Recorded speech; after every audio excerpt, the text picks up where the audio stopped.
Hi, this is Jon Covich of Flywater Travel. In this video, I'm going to talk about Gardens of the King, Cuba.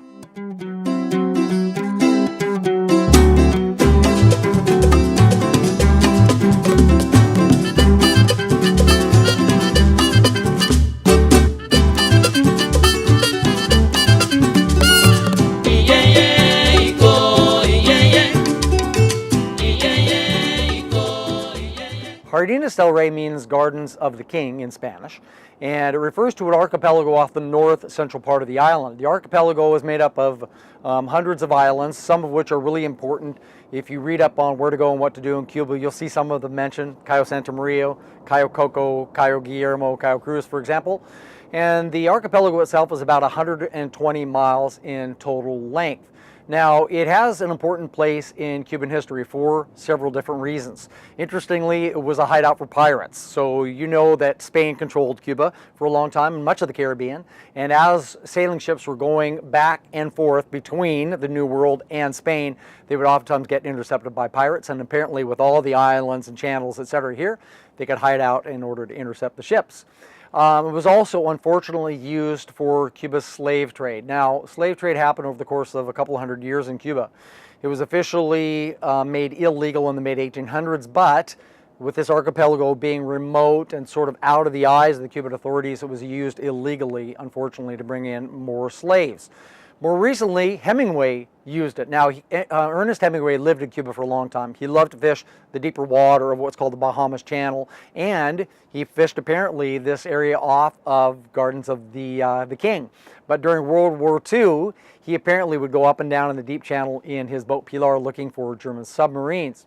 Now, the archipelago was also important in Cuba's recent history.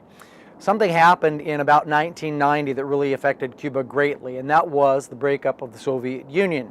Now, if you know a little bit about history, you'll know that Cuba and Russia were very close politically, but they were also close economically.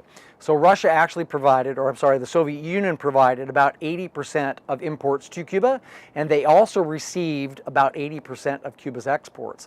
And when the Soviet Union broke apart, all of that stopped completely.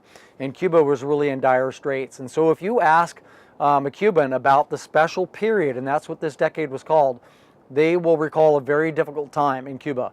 People really had a hard time getting food, and the country was really in a mess. And the Cuban government, in thinking, I guess, about how to resolve this problem, looked to the outside world and looked to tourists. Now, if an American like I am, you might not have been aware of this because we've had this travel embargo to Cuba for about 60 years, of course, but the rest of the world hasn't.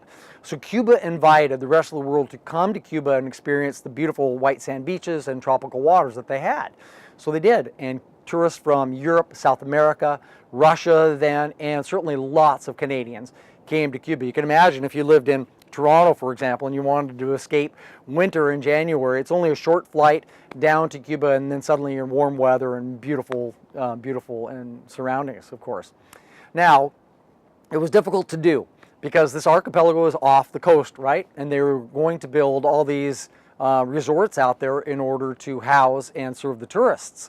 And they had to get people there. They also had to get all the supplies out there. So the Cuban government had to build causeways, roads that connected the mainland out to the islands. There are now 3 of those.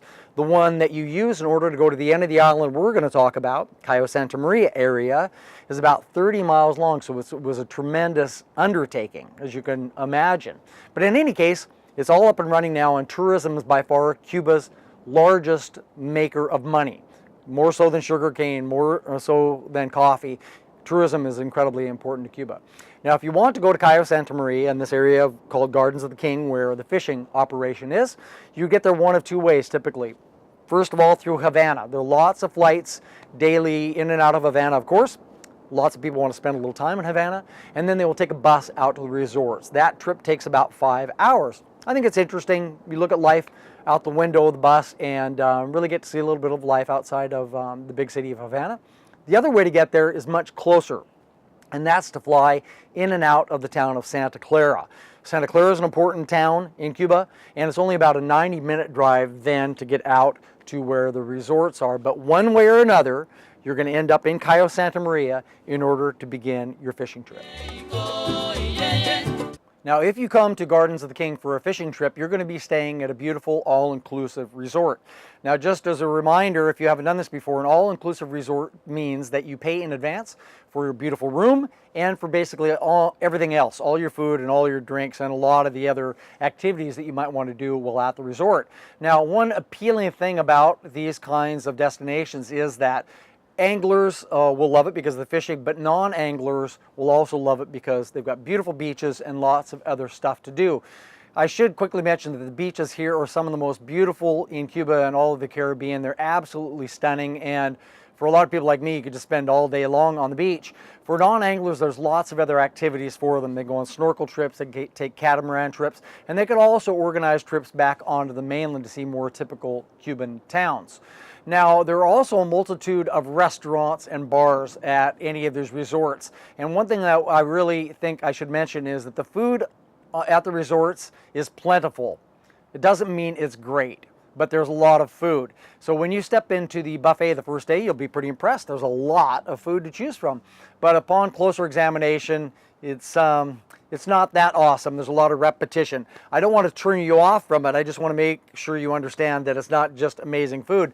One thing that I have learned by staying in these places, though, is that you quickly learn where the great food is, because there's always at least one restaurant that's better than the others. There's always at least one bar where they really take good care of you and have great food. So that's worth noting. Now, for anglers, your first day of fishing and every day of fishing starts in the cafeteria. So you go there to have your breakfast at the buffet. You'll also pack your lunch there. You're provided with a Tupperware container at the beginning of the trip, and after breakfast you make your lunch. So you got a lot to choose from. You can make sandwiches, there's fresh fruit, and there's desserts, etc., and you'll bring that with you. Now, you're collected all together and brought to the marina. And this drive takes, 8 or 10 minutes. It's quite close by. And the marina is where they, of course, stow the skiffs that you're going to be using each day for fishing. It's also a general use marina. So you'll see big boats there that are used for offshore charters and other boats used for dive trips, etc. The first day of fishing, you'll bring all your gear with you, and then you'll be met by the guides, and they will help you string rods up, make sure you got the right leaders, and get flies on. And from there forward, you won't have to bring tackle back and forth, because this is a 24-hour facility. There's always someone there, and they've got storage, so rods, reels, tackle bags can all stay there. Also, one thing that's nice about the marina itself is it's got a really nice little bar and a gazebo area. And when you return from fishing, generally you won't all come back exactly at the same time. So you might get back and be waiting for others, and so you can have a drink, and as another boat comes in, you can sit and relax and talk about your day's fishing. So every day this is where you'll gather before going back to the resort. Okay, I know it takes me a long time to talk about the fishing, but I really do want you to know about all the aspects of this trip. So we can finally start talking about what makes Gardens of the King special in regards to fishing. The first thing I want to make very clear is that this is a tarpon destination. So let me say it again. This is a tarpon destination. And the reason that I emphasize that is that I've talked to the guides there, and they do get very frustrated by people who don't get good support from somebody really telling them about what to expect. And they show up with tons of bonefish flies and wading boots and expecting to do lots of that kind of fishing. That just doesn't exist here. And I'll talk more about why that is later in the video. But let's go back to why this is such an exceptional tarpon fishery. Now, there are other places in Cuba that have tarpon all year long, like Zapata does and like Gardens of the Queen does. But those fish that are there outside of the tarpon migration that happens in the spring and early summer are generally 20, 25, maybe 30 pounds. Gardens of the King has fish all year long, and it keeps bigger fish around all year long. And the reason for that, the guides tell me, is that the habitat is very special here. There's massive mud flats in between the Cuban mainland and the archipelago of islands. And those mud flats are an amazing nursery, they tell me, for crabs and shrimp. And that's why the tarpon love it here, because those bait get pushed around with tide and wind and their own natural movements and end up being pushed through channels and into deeper bays, etc. And that's where tarpon access them, and jacks do, and permit do, and bonefish do, right, is largely in this deeper water. So because of that abundance of food, the tarpon, a lot of them, will stay here all year long. But let's talk about the difference in seasons. So if you go to Gardens of the King in the winter, November, December, January, February, for example, you'll generally be fishing the flats. Your guides will pull you along the flats in 3 or 4 feet of water, and you'll be looking for tarpon there because they have come out of the deeper water where it's cooler, the water is cooler, so that they can enjoy the warmer water of the flats. Now, they might go back into the channels in deeper water at night to feed, but during the daytime and in the sunny part of the day, they'll be on the flats. So it's all sight fishing, which can be fantastic. And you get fish that are 30, 40, 50, and even 60 pounds here, which you don't see in the rest of the Cuba outside of the migratory season. So it can be really special in that way. So during the winter, again, you're mostly on the flats and doing almost uniquely sight fishing. Now, in the spring and summer, as the days get longer and as the water warms in those deeper areas, the tarpon generally move through the deeper bays and deeper channels and even the openings to the open ocean. And they're joined then by large numbers of migratory fish. And again, the reason for that is where the food is. That's where all the crabs are. That's where all the shrimp is. And that's what these fish are generally eating. Now, this is also special, Gardens of the King is, in that it gets the largest migratory fish that show up in Cuba. Now, although you might catch fish that are 40 pounds or 50 pounds, you can catch fish that are well over 100 pounds. I think my guide said the largest fish he's caught here was pushing 180, so that's a really large tarpon. Now, the fishing also changes because you're in deeper water. So it's very typical that your guide will go out into one of these bays or into that opening to the open ocean, and he'll turn the motor off and you'll sit and watch for a minute so that you can try and find rolling tarpon. If you find rolling fish, you'll go to them and cast in front of them.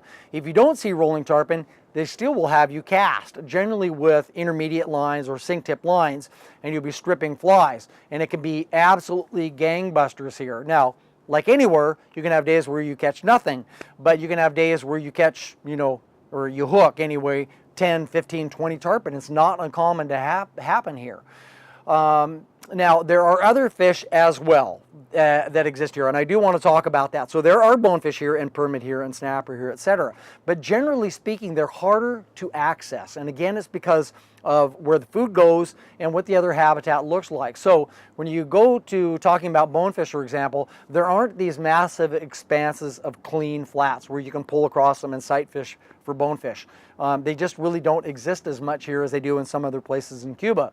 There are a lot of permit here, but the guides tell me they act just like the tarpon do. When they're on the flats, they're generally resting, warming up after being in the colder water where they've been feeding. So it's very interesting. So I've seen and actually caught permit on the flats here, but generally speaking, the most permit that are caught at Gardens of the King are caught in the deeper bays when you're there when the water is dead flat. And then you see schools of permit, and they're on the surface and you can sight cast to them. And there are some massive permit here. I've seen pictures of really big fish, and they say there are permit here over 40 pounds.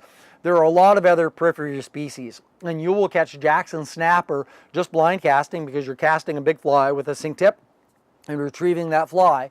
And if you hook a fish that doesn't jump for the first minute, you generally know it's a jack or a snapper.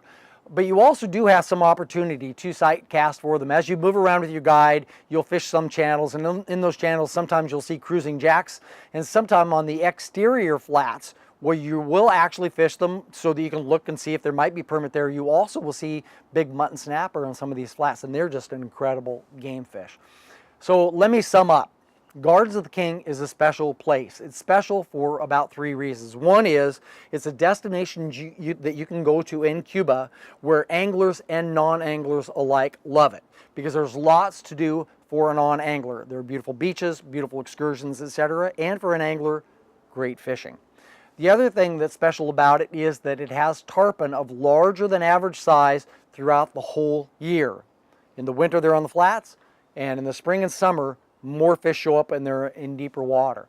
And the third thing that's special about this area is that it does get the largest tarpon in all of Cuba during the migration through the spring and all of the summer.